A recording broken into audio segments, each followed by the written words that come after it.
Welcome to my channel. My name is Monica. If you're new to this channel, welcome. And for people that have been watching my video, yes, I'm talking to you, not liking, sharing, or subscribing, please like, share, and subscribe. It will mean a whole lot to me. I am extremely grateful. It means a whole lot. Today's discussion will be on emotional regulation and how to glow up mentally, because these two things work hand in hand. If you're not emotionally stable, you won't be able to regulate your emotion and you won't function very well. I'm gonna just give you guys a quick definition. Emotional regulation is the ability of an individual recognizing and managing the way they respond to their emotion. When you're not mentally stable, it affects the way you relate with yourself, society, and the world in general. You tend to also channel your anger and frustration towards others because you don't know how to regulate your emotion. That is just not fair for others around you, because they're not part of your frustration. They didn't ask for you not to know how to regulate yourself when you're not in a good mood. They shouldn't be the people that are dealing with your issues. It's not acceptable. But here's the thing: ways that you can definitely manage your emotions and the signs that you should look for. Being emotionally dysregulated, you're quick to get angry and frustrated. Then you channel that behavior towards others just because you are not happy with yourself. And guess what? It also leads to jealousy, because you will always be asking yourself, why is good things happening to people and it's not happening to you? But not knowing that, you just don't know how to manage your emotions, and it actually affects the way you run your day-to-day life. I'm just gonna give you guys some of the signs that you need to look out for when you're about to get outbursts. But again, like I said in the video earlier, emotional regulation and mental glow up, these two align together. You will definitely just snap out of nowhere. You start crying for nothing when no one do you wrong. You will also get over defensive. You feel like people are attacking you. You get very judgmental. You become very rude towards others, sometimes even aggressive, because you just feel like everyone is against you, when actually that's not the issue. You just don't know how to control your emotions. Somebody can be giving you a simple correction, but because you don't know how to regulate your emotion and you just have that mindset that people are always there coming for you, are in that fight flight mode, you get so aggressive. It shouldn't be like that, sis. Sometimes it's just okay for you to just take simple correction and move forward. You're quick to regret. You will do things and say things that you are not intentional about, but because you're just upset at that particular moment and you don't know how to regulate your emotions, you're just gonna say it. When you're in baseline, you start regretting every part of your actions, the things that you've said, the things that you've done, and you'll be like, oh shit, I fuck up. It shouldn't be like that. Sometimes when you just know that you're about to have that outburst, just walk away. Just take your time to walk away.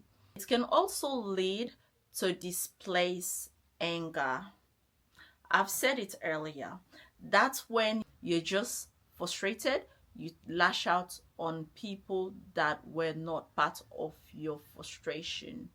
You start giving them attitude, you start using words, you start just being grumpy. Well, this is the next step, the things that you need to do to get to that side where you yourself, when you start doing these things, you will know that you are glowing mentally. Nobody will tell you, but you will tell yourself that. Think before you speak. You're in a heated argument with someone, your colleague, your friend, or a family member. You notice that things are going south. It's getting really nasty. Stop, process your thoughts, walk away. It will prevent you from saying things that you will regret, and also help to calm the whole situation down. Get back to baseline. Even if somebody is talking to you, you don't feel like talking, just be like, I'm not in the right space of mind, I don't want to talk, can you just give me a bit of time? I'll come back and then we can have a conversation. For you to just be rude to people, and it will definitely label you. People will be like, that's just her. When she's upset, she take it out on people. You have to deal with it. I'm not a happy person. You're always angry. And later you will be like, oh my God, I'm this sort of person that I used to get really angry.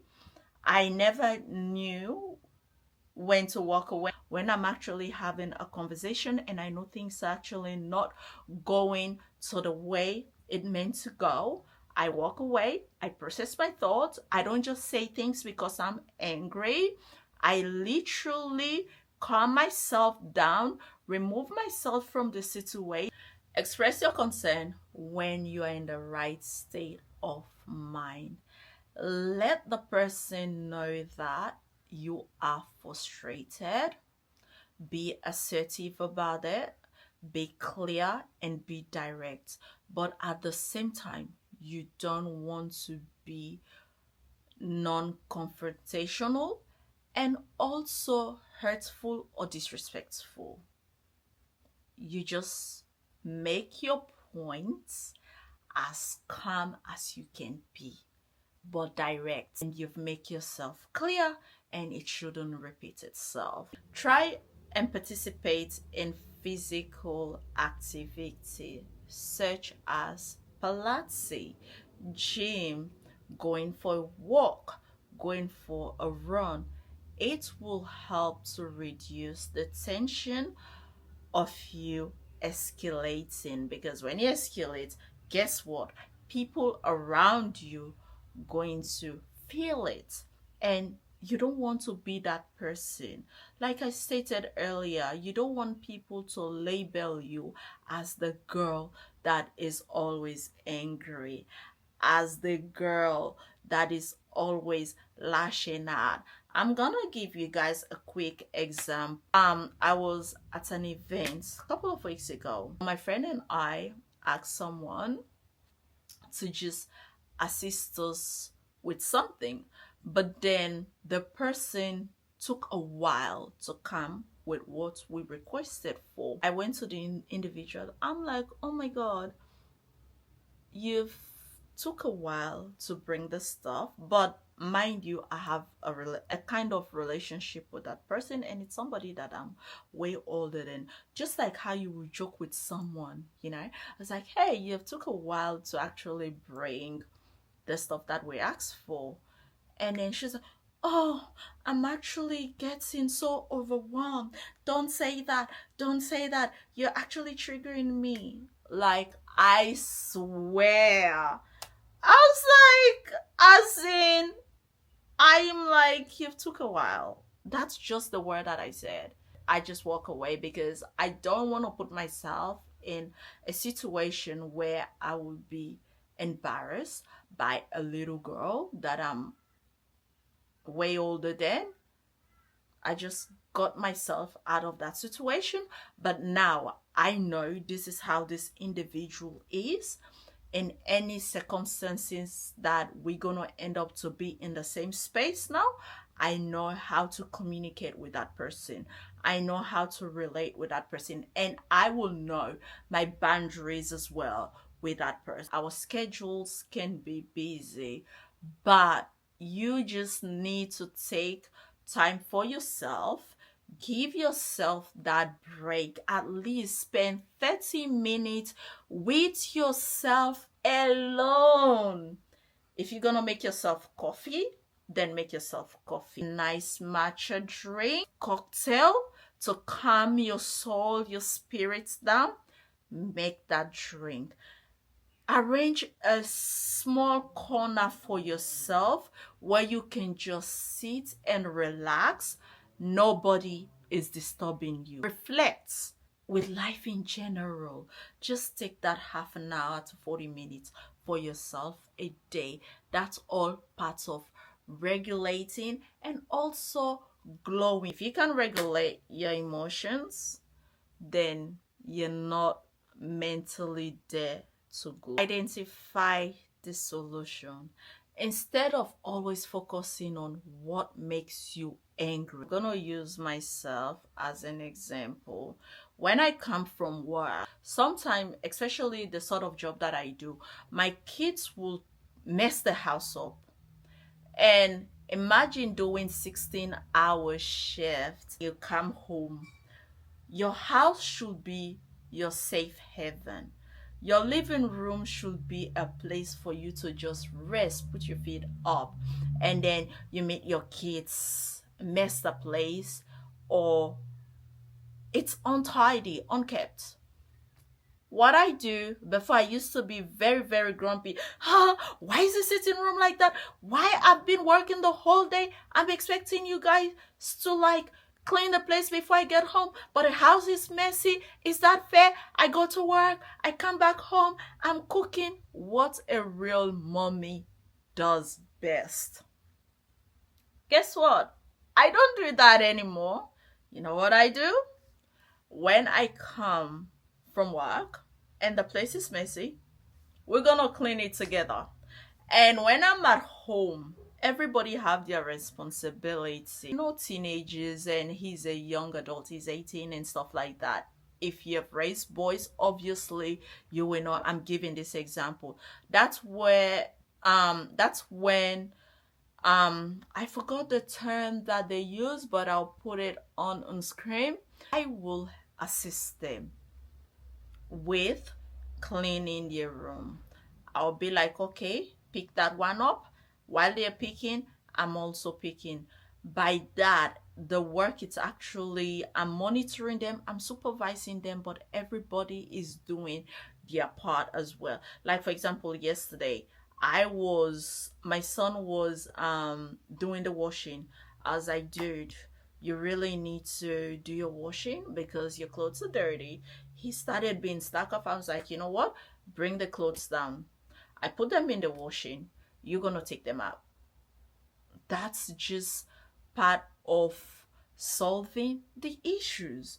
Instead of me getting angry and making them feel like they're not good enough, they're not trying their best, I also assist for you to glow up mentally. Sis, do not hold grudges towards anyone. It's not worth it, because it's nice to forgive people. I'm not gonna tell you that you should be forgiving and then after you forgive the person, you act like nothing never happened. You guys are best of buddies, you guys are best of friends. It shouldn't be like that. You can forgive somebody when they hurt you, but at the same time, you guys should have just that mutual relationship. Hello, bye. The more you hold grudges, the more you're hurting yourself psychologically, emotionally, and also it can affect your physical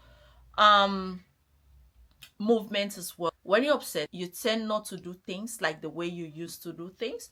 You would definitely be on your bed, you thinking like the relapse of the whole events that occur between you and that person.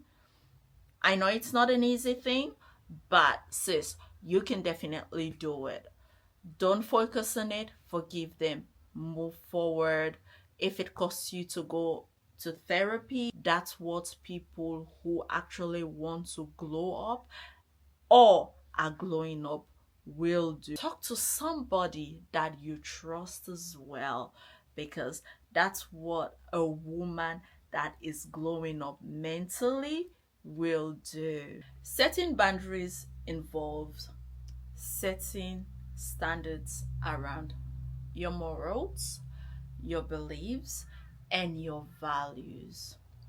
The things that you can tolerate, the things that you cannot tolerate, that is non-negotiable. When it comes to friendship, relationship, everybody knows what they cannot do in the relationship, what they cannot tolerate. The person really respects your friendship or relationship, they will not break your boundaries or cross it.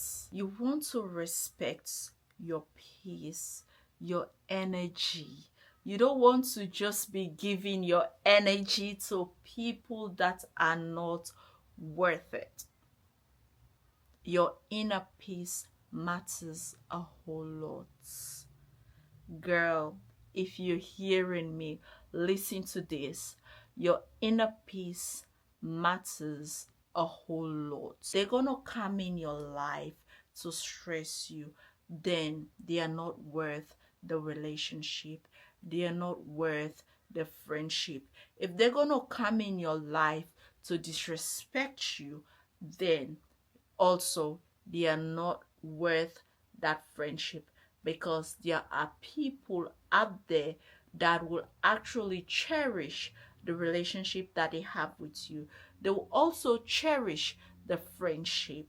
So don't feel like you're losing anything. You're not losing anything, because when they come to stay, they will value you.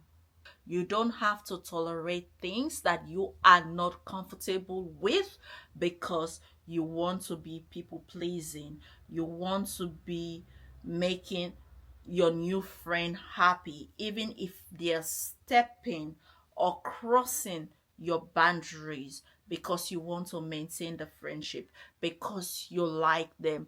No, that's not part of glowing up. Glowing up means that you know your standard, you appreciate yourself, you don't let people walk over you like a doormat or use you like a tool. You have respect for yourself or integrity for yourself. You also save your peace, your energy, because that's what makes you happy. Peace of mind over anything in your life. Let them go. I'm sure there's a lot of people out there that will cherish you when they get to know you, when they get to know how sweet you are, how charming, how respectful, and how you value their boundaries. Respect is reciprocal. So, what you give is what you should be getting. You shouldn't be giving more and then getting less. I'm gonna give you guys a quick example of one of my core value. Let's say growing up as a single mother, and I always use this example. I think I have my first child when I was, is it 17 or 18? Now I'm 36, he's 18. So do the math. But anyways, when I was a young mom at that time, we all know baby mama drama and baby daddy drama.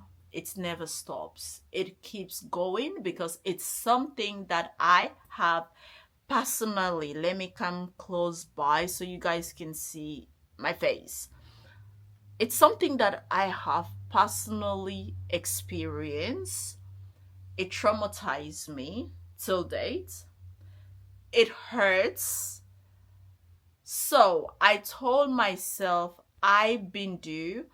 I will never, ever date a man that have children. It's not like I am being disrespectful towards the kids, or I don't like other people's kids. That is not the case, or that is not the bone of contention here. What I've experienced in the past, baby daddy drama, they will tell you that, or tell the girlfriend that they are not with the baby mama, but obviously they're sleeping with the baby mama, and they are doing things, and they will use that child to get close to the baby mama. Because sometimes the men, like, I'm not going to generalize all guys are like that, don't get me wrong, but in most cases, some of them again are the problem, especially when they are not the one that leave the guy is the one that leave them. They will always use that child to come close to their ex. They'll be like, oh, the kid is sick. And you know, men, for their kids, they'll just get up and be running, going to that kid. Dating a man that have children. I personally, I will never ever date a man that have children. I was a single mother of two. I have my kids when I was very young. My son is 18 now. I was traumatized by that event with my kid's dad. And this is the thing, when they are in a relationship with you, or you guys are having issues, then they will go and start dating, right? They'll be like, oh, it's because of this, that's why I'm with her, but I'm not even with her, we broke up. It's just the kid that is between you and I. Mind you, that's what they are telling their new girlfriend. The kids, that is the only thing that is holding them up together. And let me tell you, most of the time, especially if the woman is not the one that left him, he is the one that left the relationship. Maybe things are not working. Maybe he just wants to go out there and explore with other girls, but he still likes his baby mama. He's always going to come to his baby mama. And you're always going to be in the middle, frustrated, angry, stressed out, because that guy is not letting go of his ex. I don't hate the kids. I will never hate another woman's kids. But the kids are not the issue. The issue is, that's my core value. People are always like, but you have kids. How do you expect people to date you? But you cannot date a man with kids. I can't date a man with kids, but they can date me. You know why they can date me? I left my baby daddy. My second son was in my stomach. That's the time the relationship ended. If he wants to see his kids, he can come and see his kids. The ball is in his court. I don't stop him, but at the same time, there's nothing there. So there is a difference. When a woman is done, they're done. You don't need to stress about it. And I was one of those women. Another thing that I'll talk about will be growth. I know you might not be in the space where you want to be at this time of your life. It's okay. It's not the end of the world. It's all about you having that mindset that things going to be taking that baby step every day. You're the sort of person that never used to get up from the bed because you're stressed, things are not going as planned, you broke up with your husband or your partner that you were in a relationship for 10 years and you're struggling to get back on your feet. It's okay.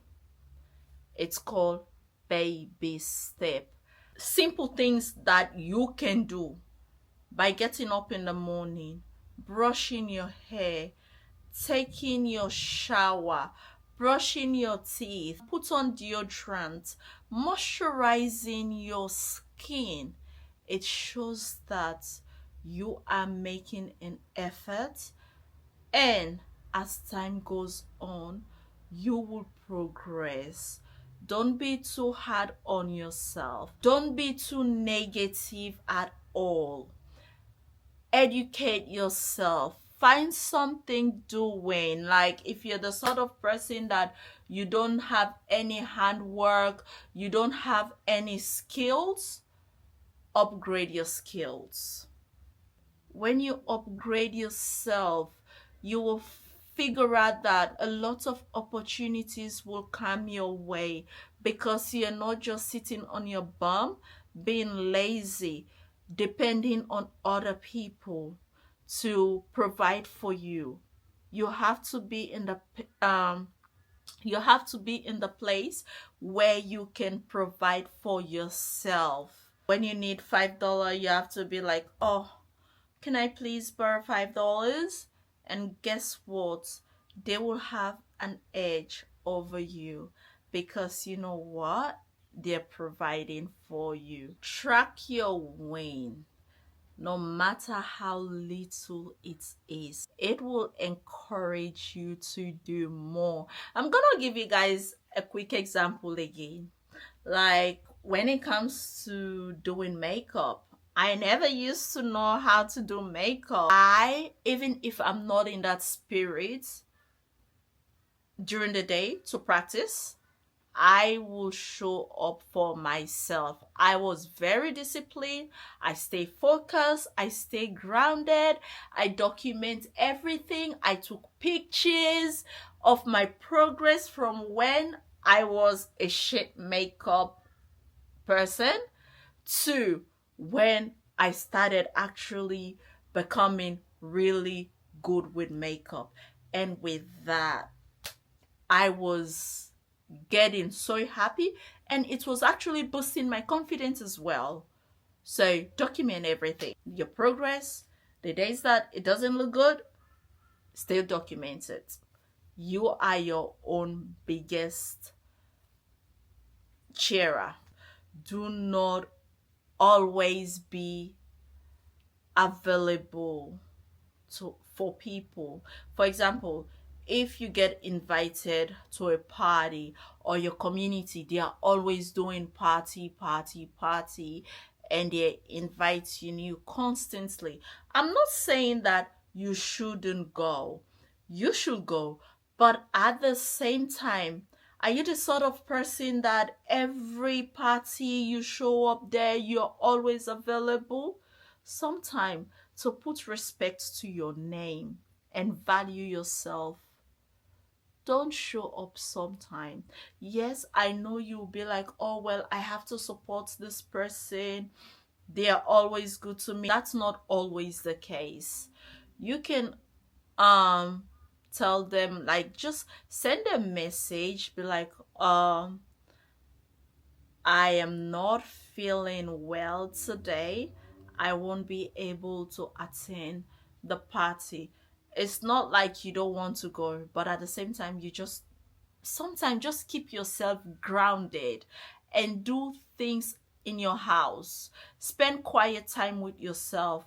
And if that person did not understand what you just told them, that you cannot attend their function, then it's their problem, because at the end of the day, You don't owe them any explanation. Already tell them that you're not coming. You don't need to over explain yourself like, oh, I was doing this. You're trying to let them see the reason why you did not attend their function.